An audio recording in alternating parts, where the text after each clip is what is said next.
What up, everybody? It's your boy, Real Estate Investor Sab. We are at one of my ADU conversions, and I'm standing in the mechanical room. You can see the furnace right there. So, pro tip coming up. Pro tip coming up.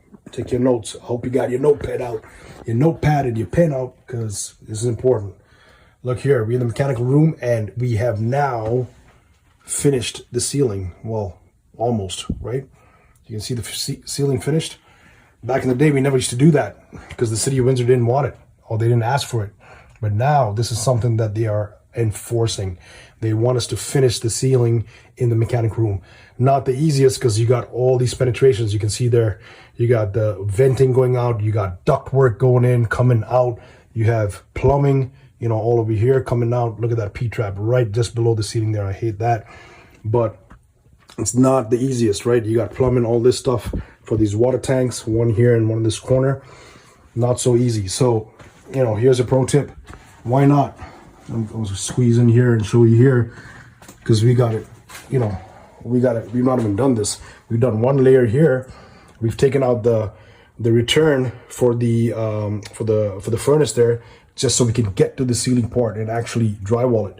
And now we're going to put it back, right? Once we put it back, then we have to box out, because this beam is exposed as well. Now we got to box this out, frame it out, and then drywall under this duct as well. So there's a lot of work that we're coming back and doing this, because the inspector didn't want to pass us until the ceiling is completed in the mechanical room. So here's the pro tip. Why not actually finish the mechanical room before you put the furnace in, right? And you can see it's a really tight furnace room in here.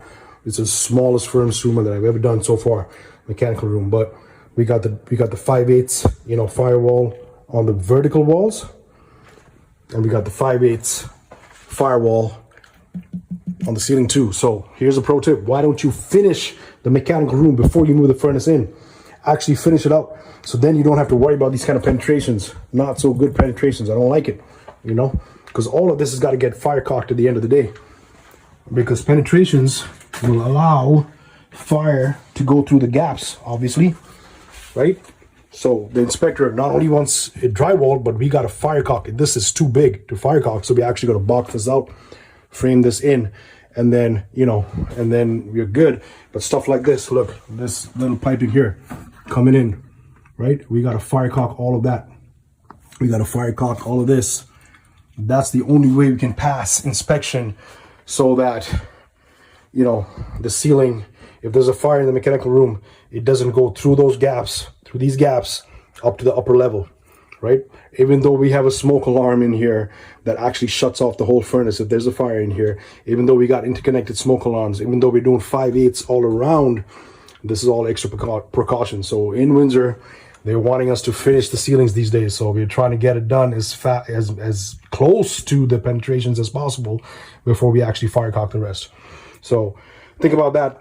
I would, in my next project, I would actually build out the furnace room first, right? According to the drawings, I would finish the walls as much as possible. So that way, you know, when my furnace comes in, we'll do all the major ducts and all that, of course, run before in the ceiling, cover up the ceiling. That way, when my furnace comes in, my plumber comes in, he knows he's not going to penetrate so much like he's, you know, like it's done over here. It's a mess. I don't like it. But we got to get it passed and get it move on. So think about that one, guys. Peace.